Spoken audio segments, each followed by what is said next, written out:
All right, it's Wednesday night. We're back after a 2-week hiatus. One week of Short break. sickness and 1 week of sitting on my ass. Everyone needs a little sitting on their ass. So. Yeah. And I said to you, I'm like, can we postpone because I haven't read like anything. You know what? It's What's perfect that? week for it too. It was a perfect week for it. We were still waiting for Fable to come back. Summer finally started. Yeah, got a little toasty. Yeah. Holy heck! Oh, and our AC went out. No. Yeah. Oh yeah. no. So I don't know what day it was. Probably like midweek, right? And I remember like the night before, both my wife and I were like, "Is it warm in here?" We're kind of like, "Yeah, it's warm in here, but it's warm outside, and I can hear the AC going, so maybe it's just catching up a little bit." And then I woke up in the morning, and I was like, "Yeah, no." So we dodged a bullet because our AC unit is really old, and the guys showed up, and they're like, "Oh yeah, we just topped it up with some new coolant and changed out a capacitor or something," and we had sweet cold air blowing through the vents again, and I was like, "Oh, thank you." So yeah, dodged a bullet there. Nice. Yeah, that would not have been a fun replacement. I can tell you, like, it was not fun for like 12 hours. Like our house was a wee bit on the warm side in very short order. Yeah, I believe it. It was 40 degrees one of those days, I think. Yeah, I think it was maybe even hotter than that. Like when you think about the humidex and stuff like that. I know it's actually kind of warm here again today. I walked out this afternoon and I was just like, oh, all right, well, maybe it's coming back. I don't know. It was on the warm side. So here we are. Crisis averted with the AC. You're feeling better, and we're back on a Wednesday night.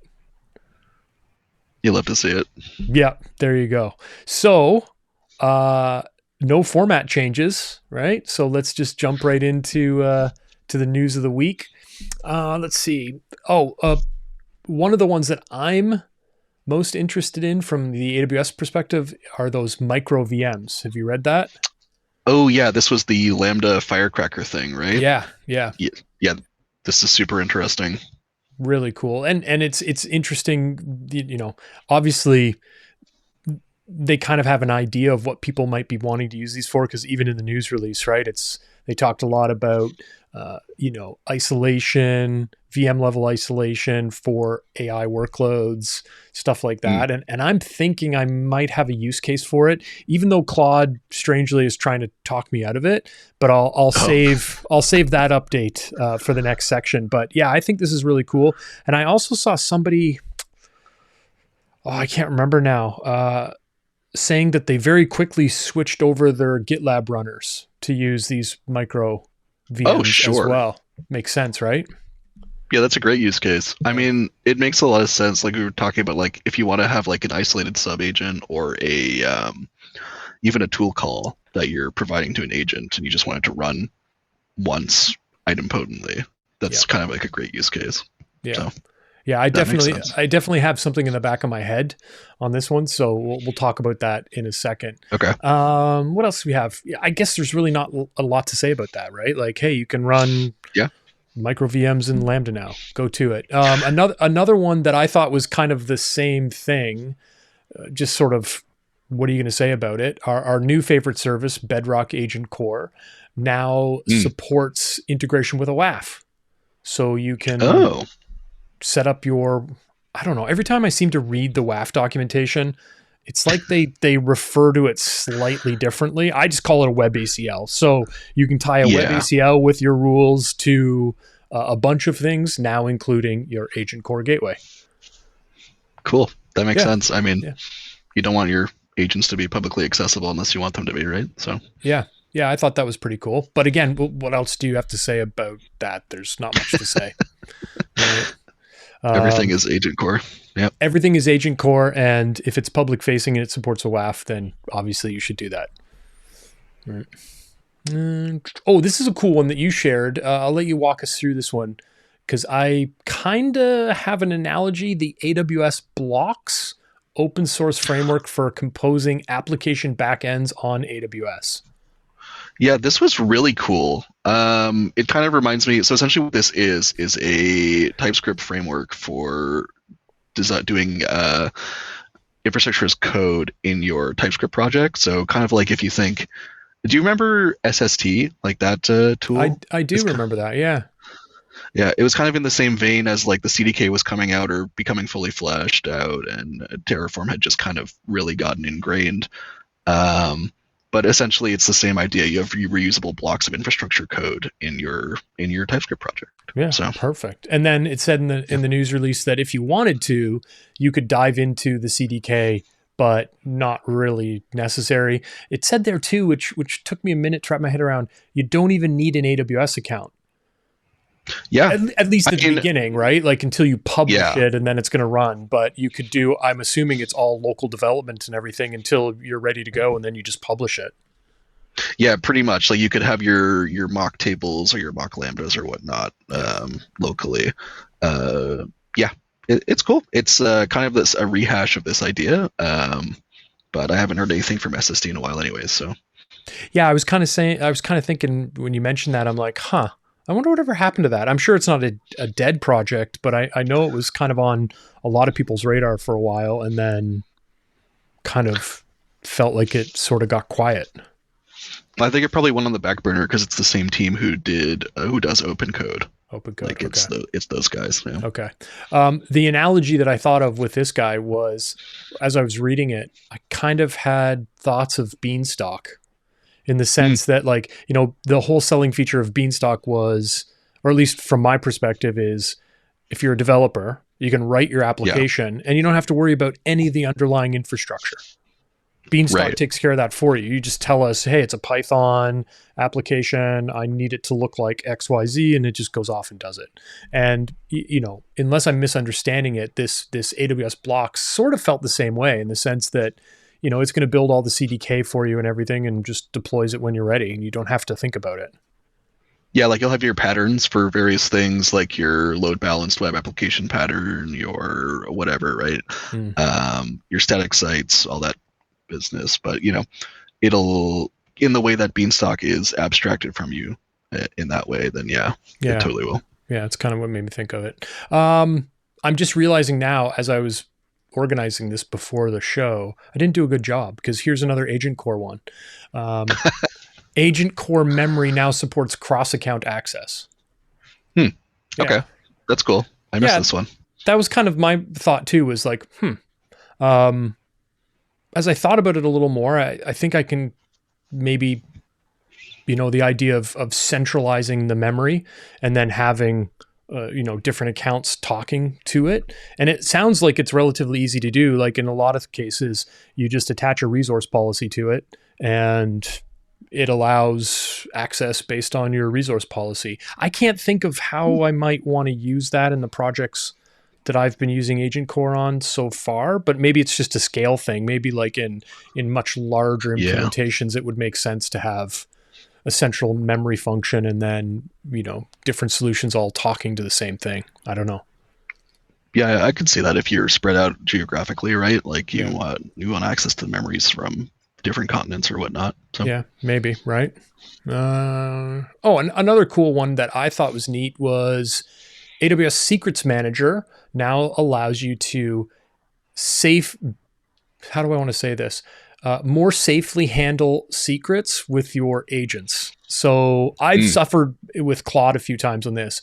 The way that I kind of read it was something about a two-part system, but ultimately its goal is that you could have an agent make a call to your secrets manager to get the secret information that it needed, but ensuring that those secrets never make it into context.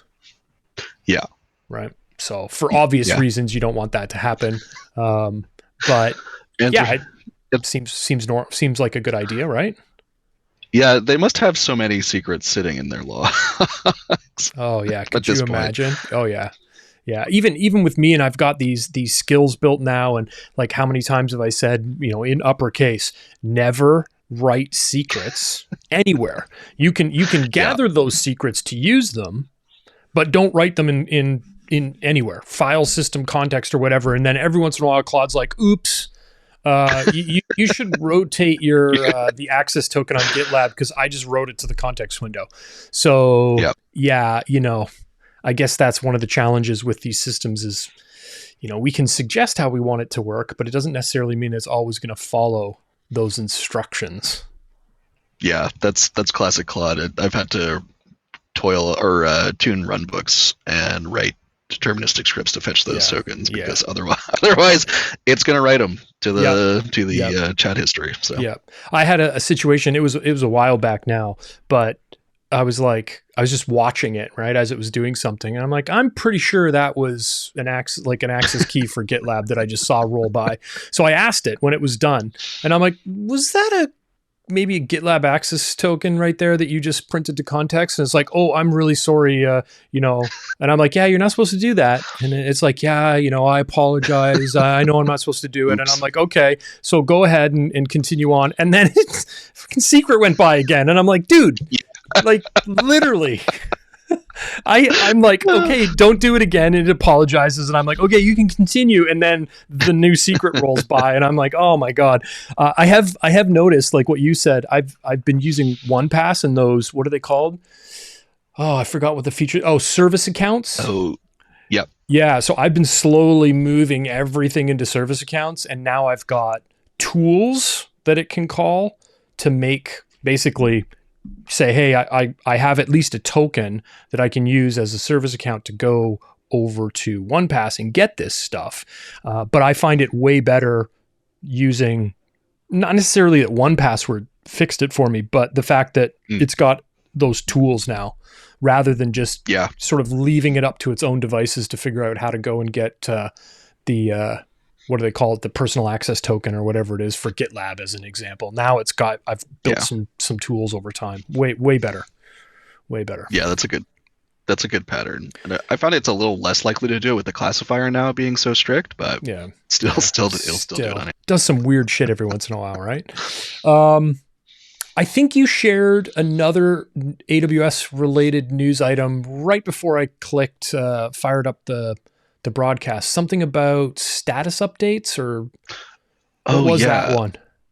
So this is a service availability updates post from June 30th. Yeah. And it just caught my eye because there's quite a few services in here that we're both going to be familiar with. Okay. That were pretty big services. So just going down the list here, things that are going into maintenance mode on July 30th. So you can't they're not accessible to new customers. Okay.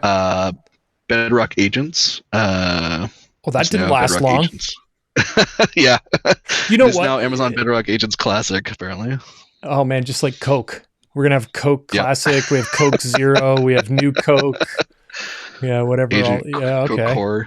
Yeah. I guess that makes sense, right? Because one of the things that I didn't know about Bedrock Agents, and I'm hoping that this is still the case, so I'm not saying something untruthful, was I did a demo for a customer and I was kind of surprised that if you use Bedrock Agents, you could only have 5 agents total. So sort of it was either one orchestrator and 4 sub-agents or one orchestrator with 5 sub-agents, but there was a limit to it. It worked for the demo that we wanted to do. So it was easy and we were able to do it, but yeah, I'm actually not surprised. It again shows just how fast things are changing, right?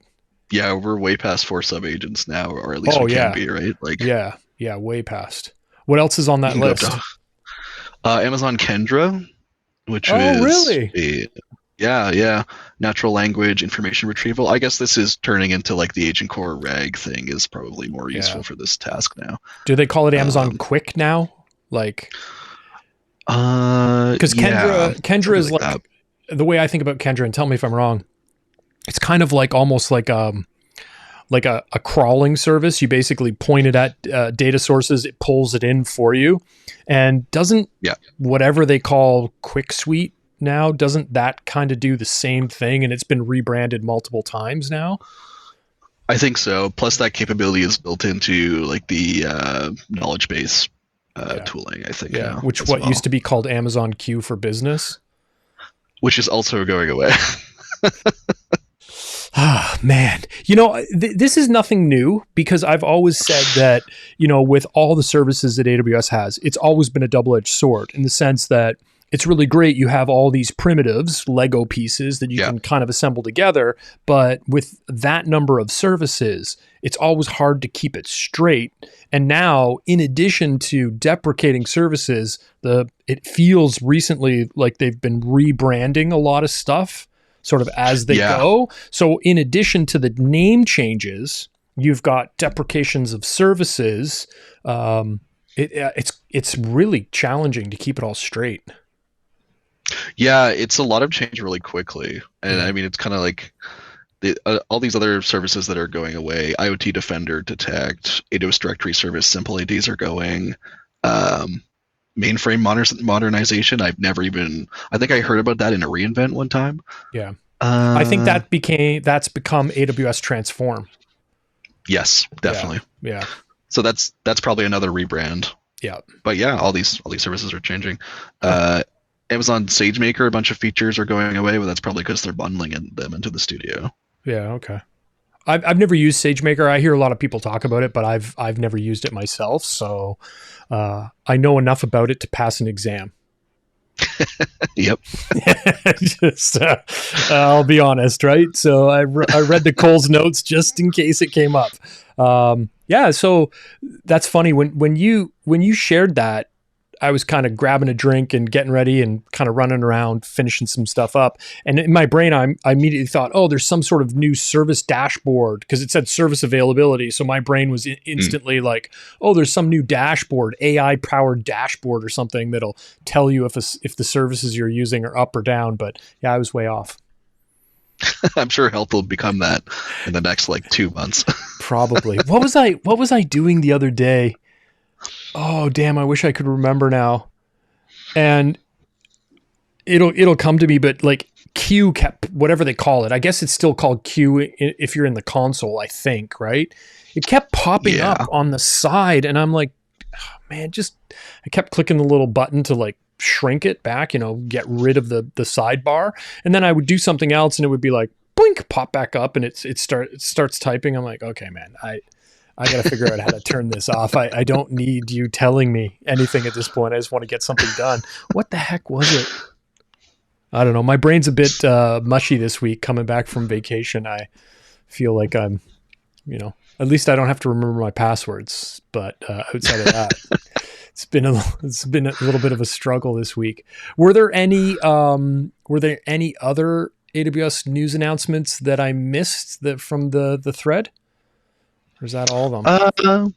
No, I think that's all of them that we posted. Okay. So essentially, the summary is AgentCore will become all of the services and all of the other services will be deprecated. Yeah, all of the services are eventually converging into one mass. AgentCore the core Plus. Of the agent, if you will. Yeah. AgentCore Plus. Actually, speaking of Amazon Quick, there's that Amazon Quick desktop.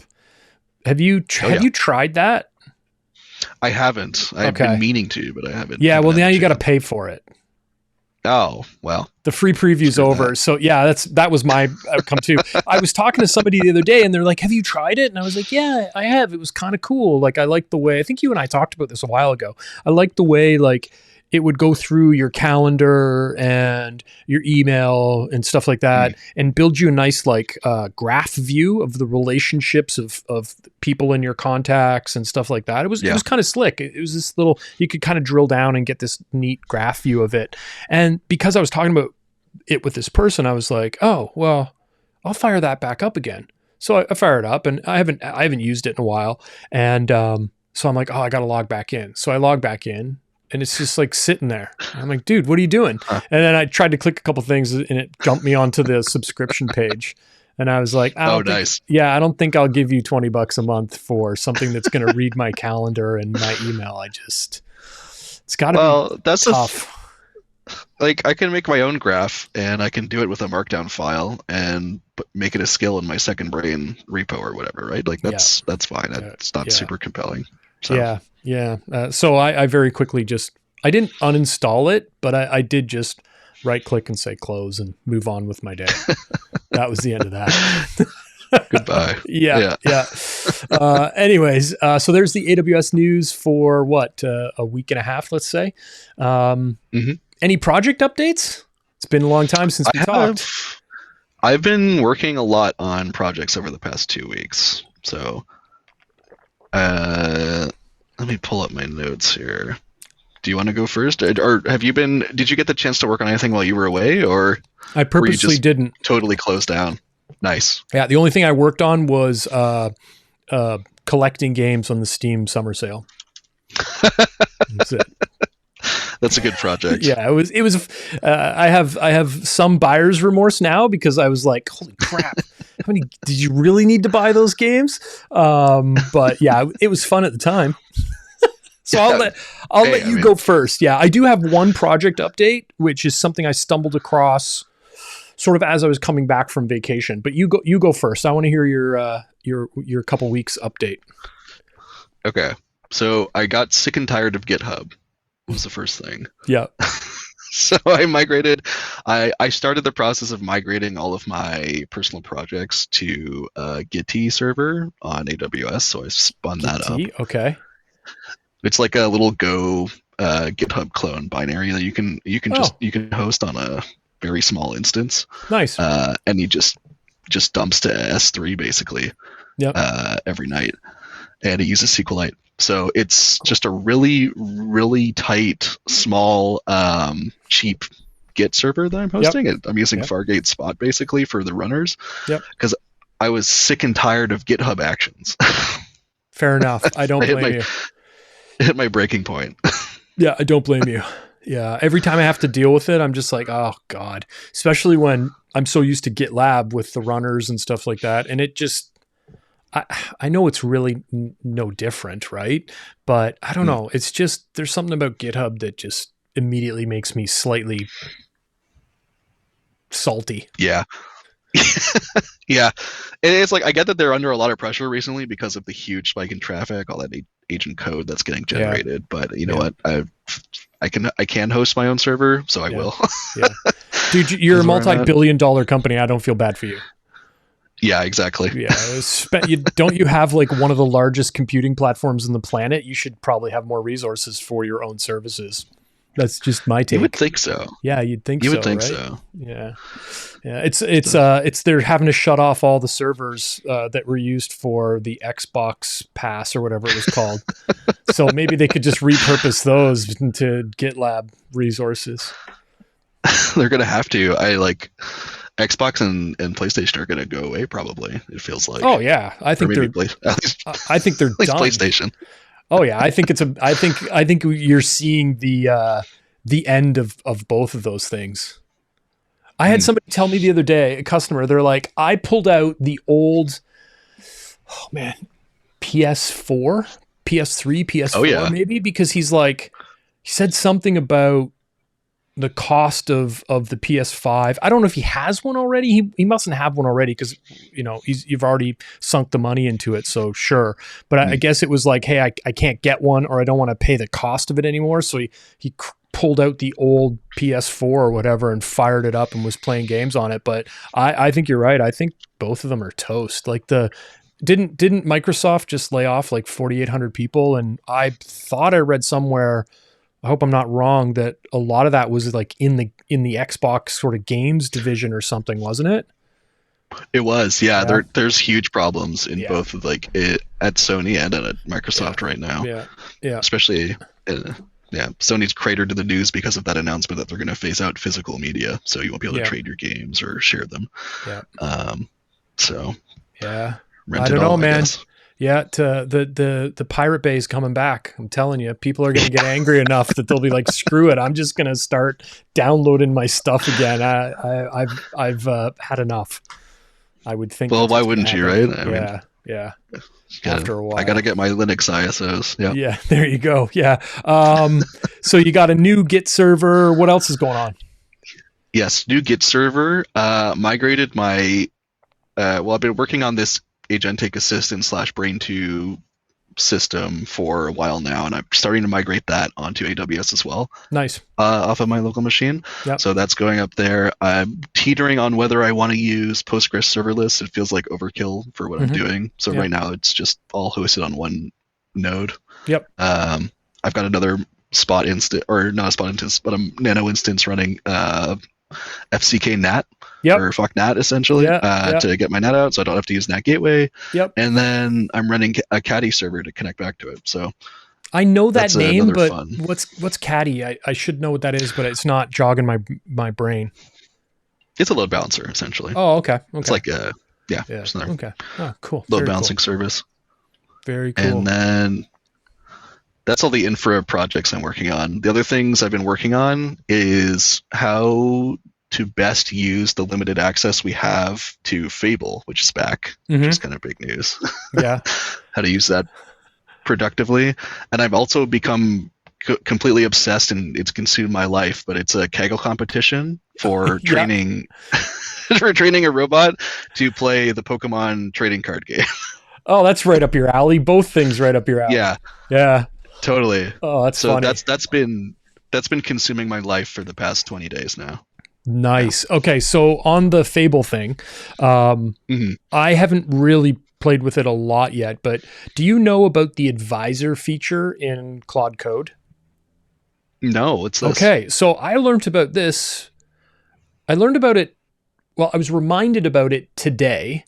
But somebody told me about this a while ago. So they were using it. It's an experimental feature in Claude Code. So you just do /advisor, and it will allow you to select a model.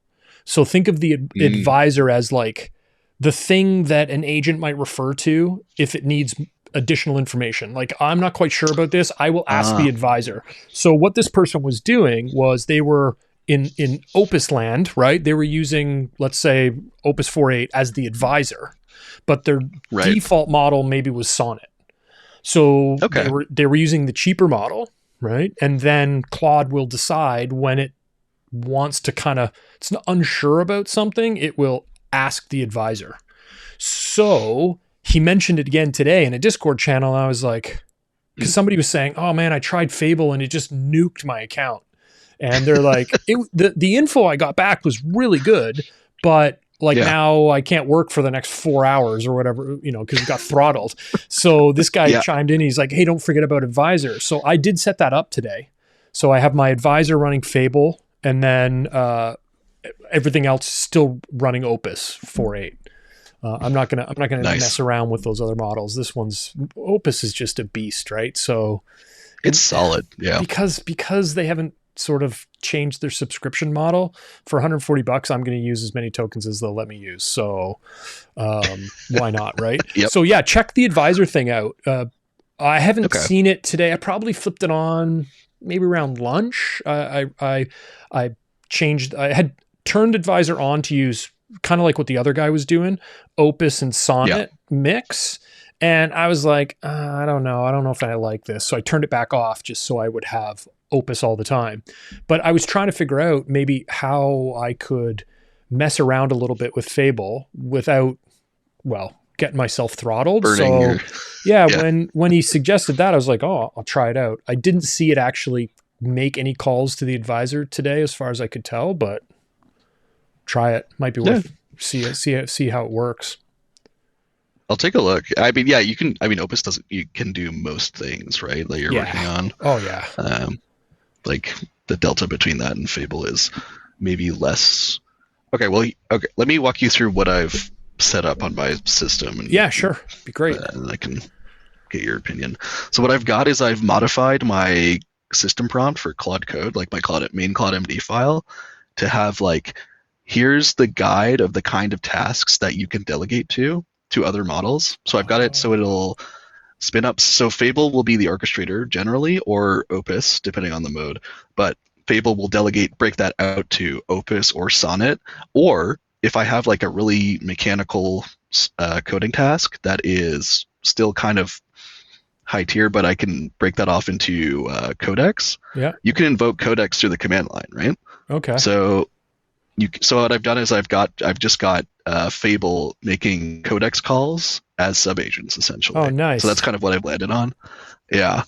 So if you have both subs, that's like a good way to utilize or save on your scarce Fable credits and whatnot, and then kind of break that out into codex credits, which seem to be much more generous at this point, anyways. Yeah. So aren't you only going to have?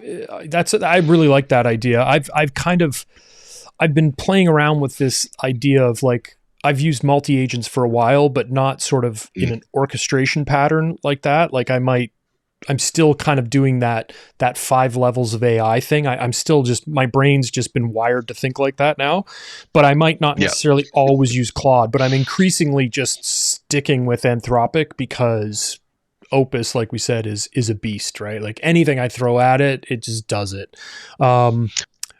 It's good enough, yeah. Yeah, it's good enough. But I have been toying around a little bit with Pi and GLM. Is it GLM? Oh, yeah. 5.2. Holy crap. I'll save that one for later because we do have something to talk about with GLM. But I like that idea. And I watched a really good video today about a guy that has like a multi-agent orchestration. And I thought it was really cool. He was working on his wife's redesign of her website. And he's like, absolutely, it still hallucinates, but I've got these agents that can verify data, check the validity of it, and all that kind of stuff. I haven't watched the whole video yet. I might try to finish it tonight just to see. I'm interested in, if it hallucinates, then like, how are you figuring out that it hallucinated? Right? Without you need like a dedicated review agent or something, or series of agents, like a review pipeline. Yeah. Like if you roll the dice enough times, one of them is going to catch something, right? I guess. I guess. I guess. Like, how do you determine which one is not the hallucination? Yeah. Is the problem. Plus, if the agent hallucinated and said something that wasn't true about you, right? Well, then how would the next agent not think that is accurate? I don't know. I haven't watched the whole video yet, so I might flick it on tonight, but it's timely that you said kind of how you've got it set up, because that's essentially what I think he's doing. He's got like kind of his costly agents at the top running as the orchestrators, and then, more cost-effective agents that are actually doing the work based on what the orchestrator tells you to do. But also, am I wrong here? But like Fable access under your subscription ends in like 4 days, doesn't it? Like July 12th. And then at that, it's like pay per use. Yeah. So what I'm kind of doing, so I initially burned through my Fable access on the first pass that I remember you saying that. Yeah. Before it got canned. So once it got reset, I was like, okay, what can I do here once Fable goes away? Because I'm kind of banking on 5.6 being good enough that I can cut over to that. That's my plan. Okay. So probably what I'll end up doing is once Fable goes over to credits, I'll lower that subscription for a while. Yep. And then just stick to GPT. From what I'm seeing on social media, it seems like it's pretty solid and comparable. So we'll see tomorrow, but it releases tomorrow, right? Thursday. Yeah. Okay. So I have 2 updates for you. Okay. The most important one, actually, before I get into that, I love that you mentioned fck-nat. I use it everywhere now for my personal projects. It's just like I'm not paying for a NAT gateway. This is so shit, right? Like it's crazy. $35. It's like roughly $35 a month for a machine that just sits there. Like, let's be honest, especially in a personal project, it's not doing shit. It's like an AWS tax. Yeah, that plus ALB are such rackets, I think. Like ALB is like a flat rate charge for like, what is it, $30 as well, something like that for the month. I don't I do use ALBs for my personal projects. They don't generally run me $30, but 15 to 20 I'm spending a month on a load balancer. I might check out Gitea actually, now that you mention it. I check it out. It's pretty easy to set up and get going. Yeah. It's like these projects are not at the point where I need any kind of scale. No. So it just makes sense to run it on a spot instance. Yeah. I've even started using fck-nat in some customer environments, like non-prod environments, where like, if it goes down, it's inconvenient, but it's not going to affect the business. So we'll just jump in. And to be honest, you put it in a steady state auto scaling group 1-1, right? 1-1-1 or whatever it is. It's min, max, and desired. And you go poke that thing in the eye and there's an outage for 2 minutes as it boots up another one. So exactly. Right. And I don't know. So yeah, that's great. I've been slowly just destroying those as I go. And I'm like, I'm not willing to pay. Plus, if you follow best practice, you have 2 NAT gateways. So you're actually paying like $70 US a month for, I don't want to say not nothing, because that's just being dramatic, but in a lot of cases, there's not a lot of data going through those things, even in some of my customers' accounts, and you're spending $70 plus what you jam through it for data processing, right? So it doesn't make sense. Yeah. A lot of legacy organizations, orgs who have been on AWS for a long time, will have these sprawling VPC infrastructures that all have individual public access, right? So outbound to the internet, and you end up with like 100 NAT gateways, right? And you're just burning cache for no reason. Cache. Well, look at some of those old accounts that we had for a long time, right? They all, I know you could argue about having ingress and egress into those VPCs, right? Centralizing that makes a lot of sense. But to your point, in a lot of those legacy environments, it's easy to say you shouldn't run it like that. But so much stuff's wired through it at this point. You don't just wake up on a Monday morning and go, "Oh, we're just gonna centralize all this and shut all these down." That's a big project. So that's a huge project. Yeah, it's a big project. Yeah, huge project. So okay, so my updates. First and foremost, I did spend some time, and I am paying AWS for a Valheim server, because that's important. That is critical. Yeah, a heavily modded Valheim server that Frank refers now to as the murder server, because he's got, what did he say? He's got more than 800 hours in Valheim. Like he that's his game, right? And so I loaded up this new server, and we're kind of prepping for Valheim 1. It's coming out in like September or October, right? It's coming out of early release, early access. Okay, nice. So we were like, oh, let's just refresh and start playing again. So we wanted to mod something out, and I rented a server from a gaming service of some sort. Yeah. And then I was like, well, how the hell do I add mods to this thing?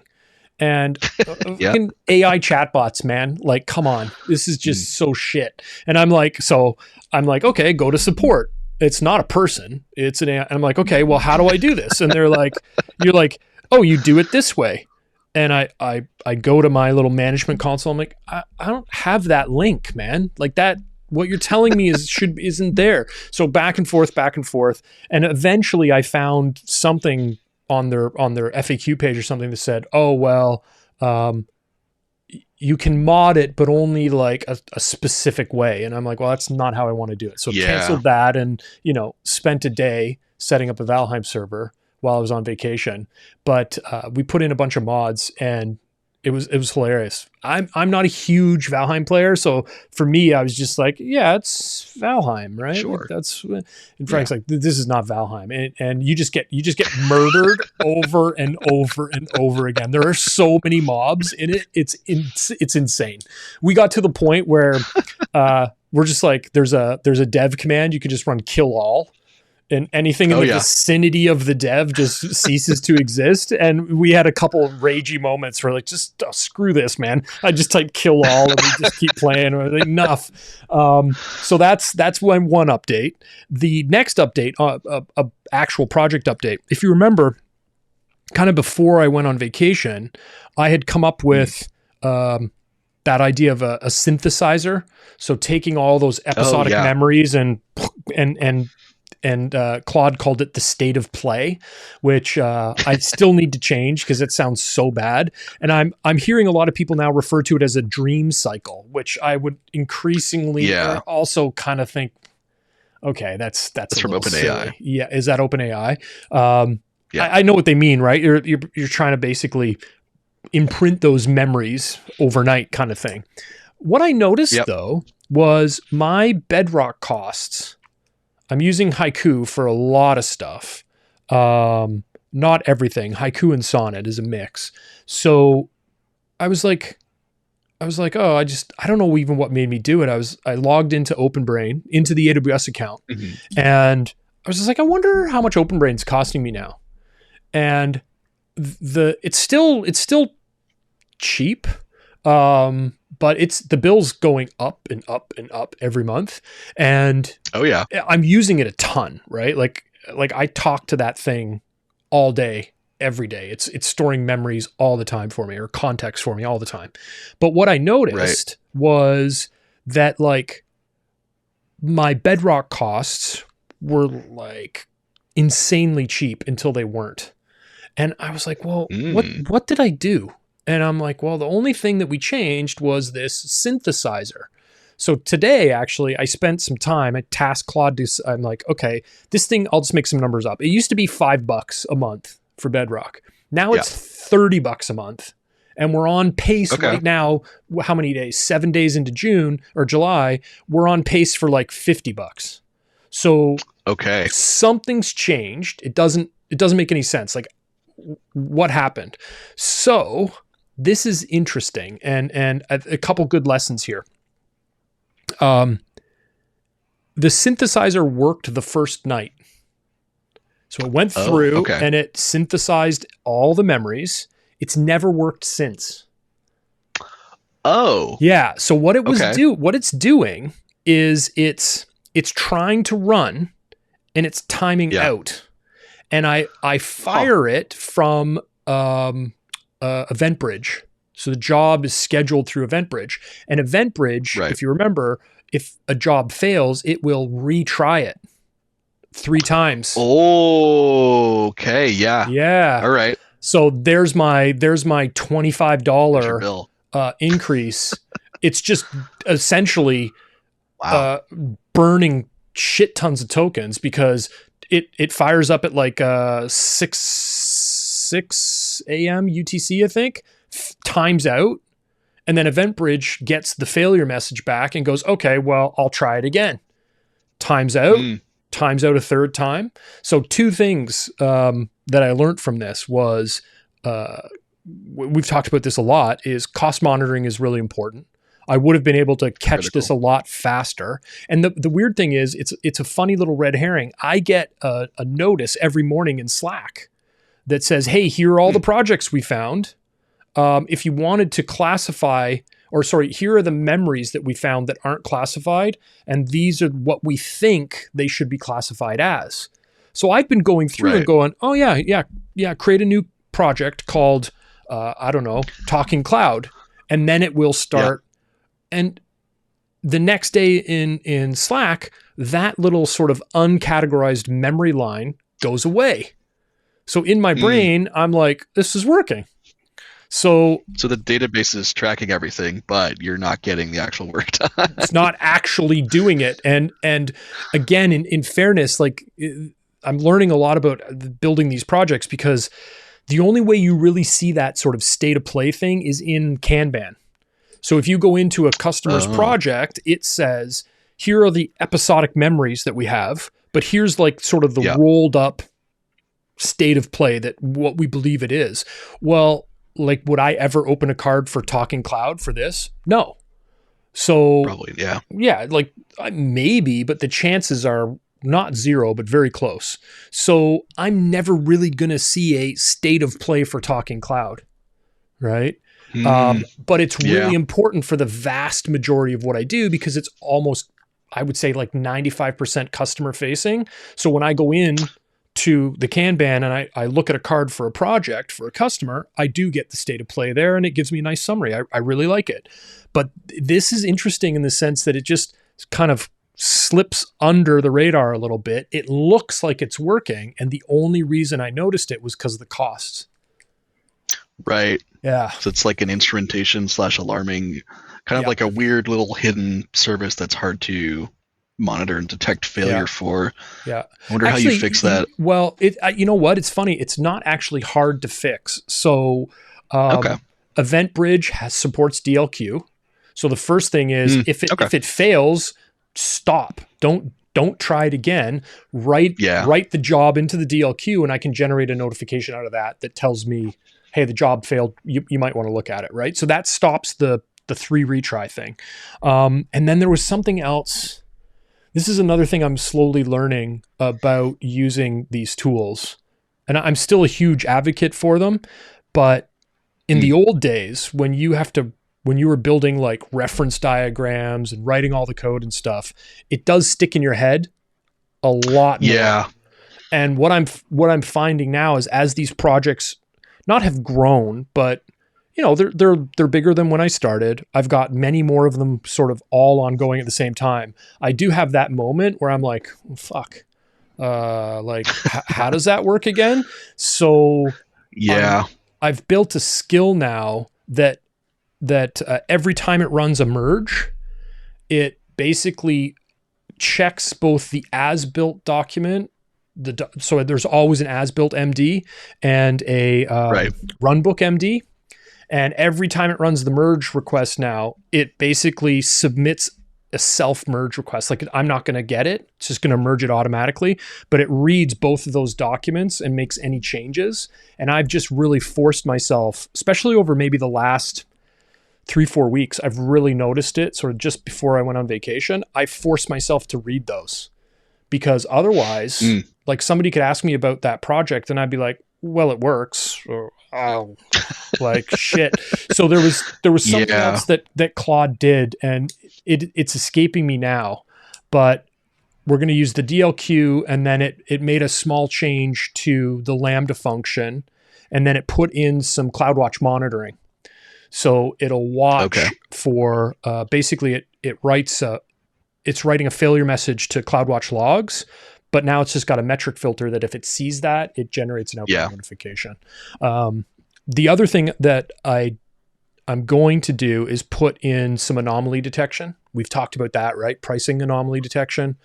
So I put that in my issues list. And then one other thing, I had this memory that we probably talked about it on the podcast, was there was a new feature in Bedrock that allowed you to do cost allocation for your, essentially, what was making calls to the different models. So Claude is really good at looking that up. So I tasked it with that this afternoon, and it's like, oh yeah, you can, it had a fancy word for it, but essentially you imagine all of this stuff is just Lambda functions with a role, and every Lambda function has its own role. So you're able to tag those roles. And what I should see in the morning is, I could say, hey, you spent $3 yesterday on Bedrock. And then that $3 will be broken down in Cost Explorer based on the tags on the Lambda function. So, this was the synthesizer. This was the ingestion stuff that happens, or the classifier. So I'm hoping to see all of that, and that'll give me a better sense of what's going on too. So yeah, not really something I wanted to be like, oh, shit, right? But live and learn, right? So it's really important to keep an eye on those bills, because it can slip by pretty easily. Yeah. Right? It can. I mean, rather pay $25 learn that lesson than 25,000. Yeah. Oh yeah, absolutely. I guess. Absolutely. But yeah. It made me think of another story that I solved earlier in the week as it came back from holidays. I had a DocDB cluster that was like, oh, we can't connect to it. It's down. And I'm looking at it. I'm like, it's not down, man. It's right there. It says like it's running. And it turns out that there was a container that was trying to authenticate against the DocDB cluster and was not being successful. It was trying every 10 seconds and just basically DDoSing itself. Because it's a small cluster, and you could only have, I think, based on the documentation, only maybe 1,000 connections or something. Limited. Yeah. And it just consumed all 1,000 connections. Oops. Yeah, oops. So again, a great, and it was clearly in the logs. So if we had have written some monitoring, again, a metric filter, right, on the CloudWatch log group, we would have been able to see it. Yeah. So did that on Tuesday, I think, to fix that up. But anyway, not really a personal project, but sort of along the same lines as my tough learnings in my my dream cycle or whatever. I got to think of a better word for that. I just can't call it that. It's so stupid. RAM sleep? RAM sleep? Yeah, I don't know. context, I don't know. Something consolidation. Yeah, There's something there. There's got to be something Someone better than Dream Cycle. That's horrible. Okay. It's rough. Yeah. Let's talk about some AI news. The first one I have is sort of what you talked about already. GPT 5.6 coming tomorrow. 3 flavors of it: Sol, 3 Terra, flavors. Yep. Luna. So why don't you walk us through that one? Yeah, I mean, we don't know too much right now, but it seems like it's going to be the Sol is going to be the high tier Fable-esque model, and then they're going to have a medium tier and a lower tier, essentially. Yeah. So we'll just have to wait and see how it performs. But yeah, I might go back and try it again. I haven't used it in a while, so maybe now is time to go back. The note that I wrote for myself on this is I wonder how long it'll be before it shows up in Bedrock. Probably Thursday. Yeah, I'd imagine. Well, is Fable in Bedrock yet? I think probably not, right? I don't think so. Yeah, I don't think it is. Yeah, we'd have to check. I think the last thing I saw in there was Opus 4.8. Okay. Yeah. Maybe they're not being friendly right now because of all the Fable problems. And what I heard somewhere, and I don't know if it's true or not, but like that it was AWS that said something about what Fable did, and that's what got it stopped. I don't know if that's internet rumor or what, but who knows? Well, it was like a government export control, right? Yeah, something like that. I see a Reddit post that someone sees Fable on Bedrock, but really, I'm not gonna use it because I don't have that kind of budget for my personal accounts, my personal projects. But maybe I'll have a look and see if I saw it in the list. It's funny because I was just in there because I was doing something for a customer, and they're like, "Could we have like a little model picker like what you see in the other stuff?" I'm like, yeah, sure. What other ones do you want? So they gave me a list. They wanted to try a couple Anthropic things. They wanted to try Nova, which is like the first time I've ever seen anybody ever mention Nova. So I was like, cool. I just used Nova in something actually. Oh, did you? Was it good? Yep. It was good enough. Good enough. That's all that matters. Yeah. What else did they add in the list now? Oh, Minimax. Oh, nice. So they wanted to try like an open weighted thing too. So I don't remember seeing Fable in there, but yeah, I'll check. For what they want, they probably don't want Fable for what we're trying to do, but who knows? I'd imagine you probably don't want Fable unless you need you need it. Yeah, exactly. On Bedrock. Yeah, exactly. What's next in the list? Well, let's talk about GLM 5.2. Yeah, I've been using this a fair amount with Pi, and I gotta tell you, it's fast. I don't like the fact I'm so used now to subscription that I don't like looking down on the bottom of the terminal and watching dollars click by. But that's painful. Yeah, it did what I needed it to do. It did make an error that I didn't notice until later, but Claude makes errors. They all make errors. So, I was really impressed with it and pretty slick with in Pi. Pi and it were super fast. Oh yeah, it's super snappy. I've used it a little bit, experimented with it in Pi also, and it's been pretty good. Comparable to Opus 4.8, like pretty close generally. Not quite there. Like it doesn't have the multimodal image capability. Mm-hmm. So you can't paste a screenshot into it and have it modify your website or whatnot, but it's pretty solid. And it's I think cost-wise, it works out to be about half as much if you factor in token efficiency as Opus, but cheap. That's still pretty good. Yeah. Yeah, if good it's budget option. Yeah, like you said, if it's good enough for coding tasks and stuff, why not sprinkle it in there and see what happens? And just you would want to make sure that the quality of it is up to your standards. But like I said, Claude was the one that messed up my synthesizer, and I was probably using Opus right to do that. So I think one of the lessons I'm learning with these is, as part of it, I have to have effective monitoring that goes in place at the same time, right? Rather than just sort of waiting for me to stumble across it one day when something doesn't work or I notice a bill or something like that, right? Yeah. Yeah, no, monitoring is key. Observability is key now. Yeah. Like you just need more. You need more data to make sure that your things are working the way you intend and that you're verifying the right things. Yeah. Yeah. You shared Matt Pocock a bunch of new skills, which I haven't looked at yet. I saw the sort of, I'll call it the news release, but I absolutely love the grill me with docs skill. And I saw he's released a bunch Oh of new yeah. stuff. So I'll definitely check that out. Have you tried any of them, the new ones? Yeah, they're quite good.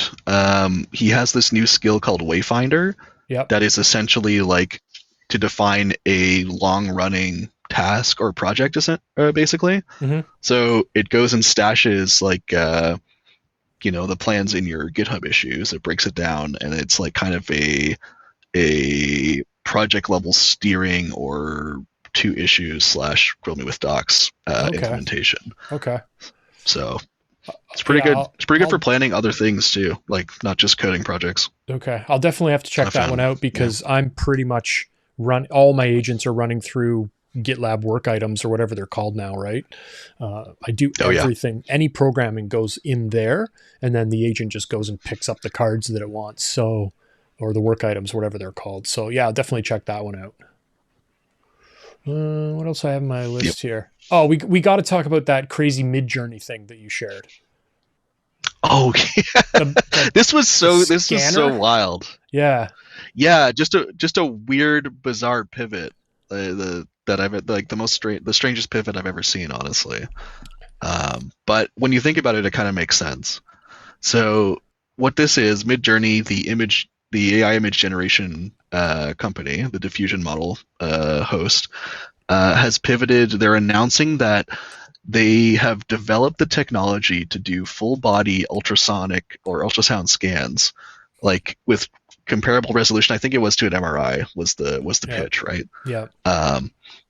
And how this works is you have essentially a pool of water, and then it's a cylinder. So you have various ultrasonic sensors like ringing the thing. So you have like a ring that moves up and down and pulses and collects billions of data points essentially. And then they take all of those data points for each slice and run them through a diffusion model to kind of pick up and generate what the internal should look like, which is that's where the pivot from the image generation comes from, but it's kind of a crazy application of the technology. Yeah. Very sci-fi feeling. Of course, super sci-fi, like just like a tricorder scan or and anything like that, like very Star Trek kind of feeling thing. Yeah. So they're going to deploy it in a luxury spa in San Francisco. Yeah. Yeah. You know what? I think a couple things popped out at me. In San Francisco, of course. We've talked a lot about the possibilities of, medical advancements and stuff from AI. Yeah. It's funny because we haven't talked about it for a while, but when we first started, there was a lot of stuff we stumbled across. And it seems maybe it's just not in our news feeds, right? What we're seeing right now. But it feels very quiet on that front. And I thought this was really interesting in the sense that there's another medical themed thing that's coming out of it. I guess I would say I think it says a lot that it's being released in a luxury spa, so it's not going to be for regular people. Right. But the idea of being able to take those high resolution, and doesn't it say something like it sort of lowers you down into the water and it's done in like 60 seconds or something like that? It's a quick scan. They just need to throw you through the ring basically and get enough slices so that they can resolve your full scan, right? Yeah. Crazy. I think it's like one big GPU that they need to do it. Is that it's it? Like one of the big NVIDIA ones, I think. Yeah. A little creepy. But you know what? I would think if you could, I'm going to use the word democratize that the market for sort of this idea of full body scans where you get a high resolution picture of the internals for sort of health monitoring and fitness tracking and stuff like that. And if it becomes accessible, which I hope it would, that's pretty cool. And it's an interesting sort of, I'm going to use the word pivot, right? Like they're the image company and now they're just doing different types of images rather than just For imaging, run some sort of prompt and get some cool steampunky thing. Right now, you're getting pictures of people's bodies. Pretty cool. Pretty cool. Yeah. Yeah. Yeah. Crazy cool. Really neat. I wonder also, like, what is like, where does all that data reside? Because that's, talk about personal information, right? Like, wow. Yeah. You that's like, how do you make sure that is private and encrypted, and, you know, making sure that nobody that shouldn't have access to it has, I could only imagine the security requirements around that. Well, it's a huge problem, right? Especially even for just like regular MRIs or CAT scans, right? You go through that machine, you have all this data that has to get processed somewhere. It's like, it's got to be, it's almost a terabyte of data per scan, I'm sure. It's got to be something on that order of magnitude. Wow. But you got to churn through that, and then you got to actually produce the output documents, which is the scan document data, right? Yeah. So, and then you have to, like, one time I was working on a potential application of this for uploading that data to the cloud. It's like, that's a lot of data. It's not trivial to get all that data into AWS, into like S3 or something on like a fast link. Like, there's a lot of problems there. Yeah, absolutely. Still pretty cool. Sci-fi feeling very much. Right. What do we have next here? Oh, I had to put this one in there. I did this sort of late, and I'm not sure if you had a chance to share it, but I've just had a bunch of conversations recently about organizations spending too much money in AI. And this article showed up. AI coding costs are spiraling. Context is the problem, not usage. So I just thought this was interesting. I've had multiple people over the last month like start to sort of limit token usage and stuff like that. And somebody told me the other day they burned through their limits in like 2 days. And they're like, well, what do I do now? Like, how am I going to work? I need these tools. So this was just interesting. And the study or the thesis was that it's not actually the usage of the coding tools that's really costing organizations money. It's the fact that if these tools don't have high quality context, then you are going back and saying, no, that's not right. No, change this, change that. So there's a lot of back and forth, and that part right there is what's actually consuming a lot of the token spend for many organizations. So it's the quality of the context that's provided to the agent in order to reduce the likelihood of poor results or hallucinations and stuff like that. So I just thought it was really interesting. Yeah, no, that makes total sense. It's like you're going to see this more and more as we move into the world of token-based pricing, right? Which is, if you're an enterprise, you had to deal with this already. But if you're an individual user and you want to keep using Fable, over the next couple of weeks, you're going to have to start paying your usage credits, and you're going to find out very quickly that you're going to want strategies to mitigate that. Yeah. So that's kind of why I've been working on that kind of split out kind of delegation workflow, because where the Fable credits are useful, Fable's really good at orchestrating those long running big tasks, right? Yeah. Another thing I've seen that was kind of interesting about this was you can do or you can use code graphs essentially, and I've started to mess around with this to reduce the amount of context you're sending up and down. Yeah. But that's like another harness level problem, right? Like it turns out the harnesses are just so important for every aspect of this. Yeah. Yeah. The other thing that I made a note on this one was they said something around the lines of, consuming tokens without generating value is the problem. And my thought was, okay, but who's the judge of value?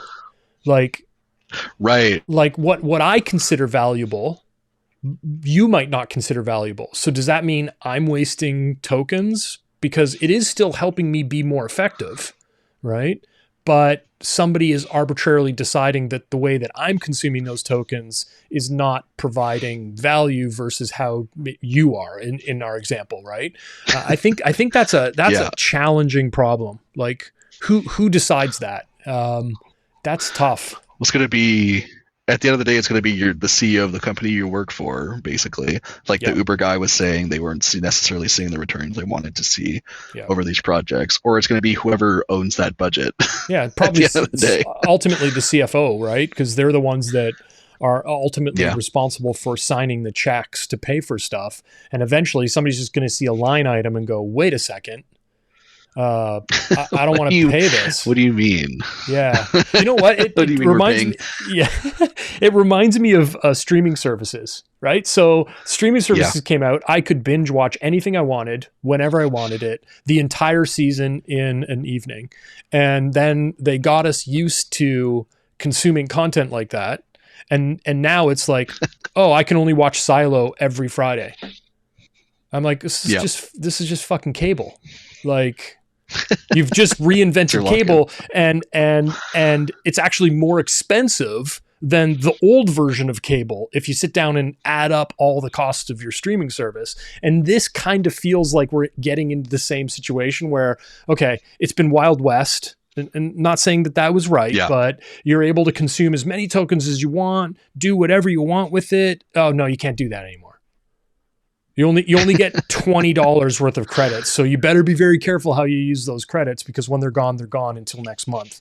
It feels like a little rug pulling to me.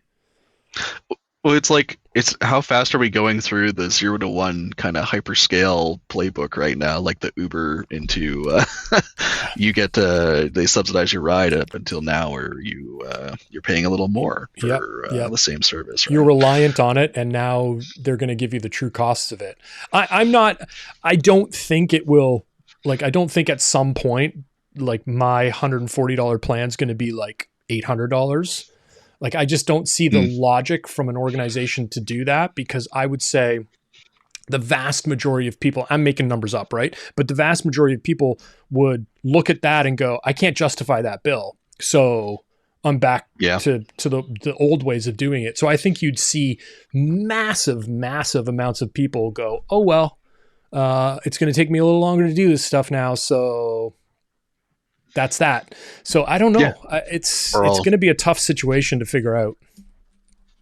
Yeah, either you're like, there's a limit to, thankfully right now there's a nice limit to how high they can push those subscriptions because of the existence of competitive open weight models, right? Yeah. And the fact that there are two main players right now in the space, kind of maybe 2.5, like Cursor and Grok exists, but is not really super relevant. Although I think they just released 4.5 today. Are you not including Gemini in there at all anymore? Like, is Google already dead? I'm kind of writing Google off at this point, which feels crazy to say. Like, isn't that it's amazing? Google, but they haven't. Yeah, like, what happened? I don't know. Like, they invented the technology. Yeah, you know what? They weren't there for a while. They suddenly showed up with a whole whack of models, which we talked about a lot. We're like, oh my God, look at this, look at these, and then it was just like, yeah, bye.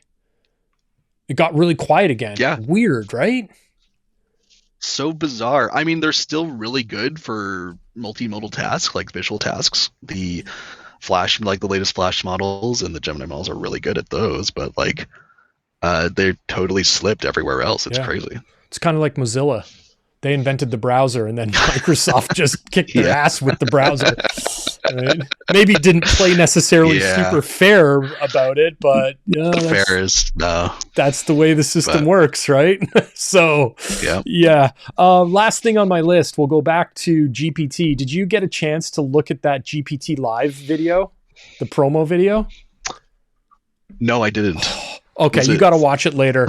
Somebody shared it in Discord, and they're like, this is giving me total Golden Girls vibes. If you remember that show, I don't know if you ever watched it, but it's literally like three older ladies having conversations with GPT, with it, like, on their phone. It is absolutely fantastic. Oh, wow. It reminded me a lot of when we had the guys from Modulate AI on the call. Yeah. And they were talking a lot about, like, you know, how you and I are talking right now. We talk over each other. There's no latency between when I stop talking and you start talking. And they're trying to mimic that in GPT Live, and it was fantastic. It was just like you and I talking right now. Like the one lady was saying, Wow. "Oh, we're going to go on like a picnic today," or whatever she was saying, and the GPT would be like, "Oh, that's nice," but the human would still be finishing their thought, like, "Tell me about the weather," but the AI agent sort of started commenting on the fact that she had said they're going on a picnic or whatever they were doing. And then as the lady finished her thought, then the model came back and said, "Oh yeah, it's going to be sunny today. You have a great time at your picnic." And I'm like, zero latency. It's like a human conversation back and forth over the phone. Wow. Plus the 3 ladies are real characters. Definitely worth a view. Even if you never use it, the promo video is fantastic. Okay, I'll give that a watch for sure. Yeah. It's like I actually wanted to ask you about this. Like I've been thinking about what the modular guy said. Like the future of voice is kind of like it's wide open right now. Like what is it? So you have real-time communication capabilities with this one of these systems. What does that mean for the things you can build with it, right? And it's kind of been bouncing around my brain. I'm trying to think, like, obviously the first place you go to is the computer in Star Trek, right? You have this thing, you can ask whatever you want. Yeah. But what else is there? Yeah, I don't know. I've been burnt by voice once already with the echoes. Like you and I talked about this. Like I thought that was, I'm like, this is where everything's going. Everybody's going to have these things on their desk. They're going to talk to them. And literally all I ever do with my Echo now is ask the weather or, play me something on Spotify or whatever. And in exchange for that great voice integration on the Echoes that I have with larger displays, Amazon has decided to show me ads. So that's fantastic. Awesome. Right? So thank you very much. I guess it's the only way they're able to recoup the costs of the hardware that they essentially give away. So I'm reluctant on this. Like, I don't know. I don't know. Now, having said that, like I did the /voice thing in Claude and I talk to Claude a lot rather than typing now. Oh, yeah? Oh yeah, a lot. Interesting. It's funny. Like my wife will be like, "Who are you on the phone with?" Like and I'm like, Claude. She's like, "Really?" And I'm like, "Yes, talking to Claude." So I would drive my wife crazy. I think. Yeah. We work in the same office. There's no way. Yeah. So, but you know what? It's interesting. Like this for me was the appeal of the Echoes originally when they came out was the interface is just your voice. Like it's fantastic, right? Yeah. And the same with Claude. Like I have my mic sitting here all the time. I just talk to it. It doesn't respond back, right? Like it just takes that as instructions and starts going to work on whatever I've tasked it with. But I love the interface. I'm a little leery because I was so excited about the Echo devices and kind of just voice technology like that in general. And it just kind of burnt itself out. So we'll see how this goes, but watch the video. It's really cool. Okay. Yeah. I've tried Claude on my phone and I think it goes back to what the Modulate guys said. Like there's so much latency. It's like I'm out for a walk or whatever and I have some idea, but I've heard other people really love this. I have some sort of idea. So I mentioned it to Claude and I'm like, "Did you hear me? Because you're not saying shit. I don't know if you heard me or do you need me to?" And then finally, like, it'll finally just go boop, boop, and come back. And I'm like, "Oh, you did hear me." It's just so unnatural. It feels really weird. So I don't know if you've tried it, but it just doesn't work for me. I have used the remote functionality. Yeah. I haven't used the voice functionality, but I have pulled up the remote terminal and continued working on projects while I've been out and about, which has been nice. Yeah. I liked it. Yeah. I've tried it a few times, the remote stuff, which is kind of slick, but the voice on the phone just didn't work for me. But check the GPT stuff out. Even if it's just the promo video, you'll have a good chuckle. It's really good. It's really good. Anything else before we wrap? I don't think so. I don't think so. Recommendations. I'm good. Yeah. Any quick recommendations to wrap up? I saw Obsession and I saw Hokum. Yeah. In the past couple weeks, and they were both good. Both really good horror flicks. Yeah. Have you heard anything about I mean, Obsession's been making the rounds lately, but Oh yeah, they said something oh like no, didn't it just break another record for the most yeah, gross income with the smallest budget, like less than $1 million, and it's now at like $400 million in box office. yeah. I think the movie cost like 750 grand to make, and yeah, 400 mil in box office. It's crazy. Yeah. Crazy story too. Like it came out in 2025 last year, and then just grassroots word of mouth just kind of became viral. Huh. So Yeah, I it was haven't good. seen it yet. I'll watch it because I've had a couple of other people mention that it's good. What's Hokum? Hokum is a movie about a guy who goes back to the UK, I think, or Ireland. I can't remember. I think it might be Ireland. But he Mm-hmm. gets it's a hotel where his parents went on their honeymoon or something. Uh, there was a horrible accident in his childhood where he I won't spoil it, but his parents are dead, and this hotel is extremely haunted. But it's just a just one of those classic haunted hotel flicks, you know. Okay, I'll definitely But watch it. on it, I liked it better than Obsession. I think it's one of my top movies this year. I Oh liked Hokum a wow, lot. So wow. yeah, it's not as good as Project Hail Mary, but Okay. Okay. I don't really have a movie recommendation. I've been on a Gene Hackman kick recently, and oh Prime yeah, has figured it out, so they keep showing me like old Gene Hackman movies. Guy like had like nice. well over 100 movie credits, right? So I've been watching some Oh yeah, bad movies from the 70s with Gene Hackman, spy and military thrillers kind of thing. So that's been kind of fun. I rediscovered a nice. couple games, which the irony is I didn't Ooh, buy them during the Steam sale. I bought other games, and then yeah. I was like looking at my Steam library. I'm like, wow, you have a You know what? lot of games in here that you haven't played. Like you should go try them. So I I played some Enshrouded. Enshrouded. What's that? Yeah, it's like Valheim. It's like Valheim, but more on the idea of spells and stuff like that, Oh, like someone RPG and stuff. It's pretty cool. someone just posted this in our Discord server. I think Okay, today. yeah, yeah. I think they're coming out with version 1 of it sometime this year. Yeah. Um, if the Steam sale's on till tomorrow, if it's on a good deal, I don't know. I bought it a long time ago, played it, and then kind of ended up going off and playing other things. And I don't know, somebody mentioned it in the Discord that I'm in, and I was like, oh yeah, forgot about that. So I died a lot, but it was fun. So there's that one, and another oldish game that I've owned for a long time, which is a really cool concept, Infection Free Zone. It's a zombie Oh game. yeah. What's really cool about it, it's like top down view.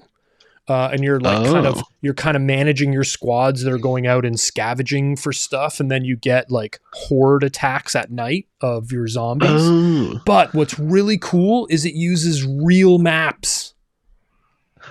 Like Oh. like Okay. you So it's could like a say real like, map oh yeah, you could put the city where you live. You could find your fucking street and be on like, maps. oh yeah, I want my headquarters to be my house. And then you Oh, could that's you could awesome. try to work out from there. Like, okay, the zombie apocalypse happened. I got to survive in my real house. It is surprisingly a lot of fun. I burnt a few hours on both of those games on my holidays. That's So yeah, those are my recommendations. Fun stuff. that's sweet. It's like Yeah. a city builder situation, or It kind of is, yeah. So you go out and you okay. collect scavenge resources and stuff, and then you got to build your walls and sort of protect your core, right? And then you can Right. build like greenhouses and grow your food and stuff like that. It's a typical Okay. resource management game Yeah. with zombies in it, and it's really cool that it's like actual live street data. Yeah. That's awesome. Yeah, find your house and start from there. So neat. I'm surprised more games aren't like that, right? Like the amount Yeah. of mapping data that exists nowadays. I'm shocked that there isn't something else like this. Maybe there is, and I just haven't stumbled across it. This is the only one I There's know got to of. be. It's got to be, Yeah. right? Yeah, somebody else has done something like this, but really fun, really fun. That's our episode. Sweet. 51. Yeah, 51. You're right. You're right. A little bit of a marathon here tonight since we missed a couple weeks, but we'll get back to the regular schedule next week. Keep it in closer to an hour. I went on about my stupid spending overspending a little too much. Got a little riled up there on all the crazy bills in my $20 overspend on Bedrock. How dare! How dare no, I can't buy another game on Steam. Shit, I spent my Steam budget on Bedrock. Summer sale, that's 2 games. Yeah, that is 2 games. Damn it. All right, man. Well, we'll see everybody next week. And yeah, we'll see you then. See you. Bye. Software used to cost $1 million.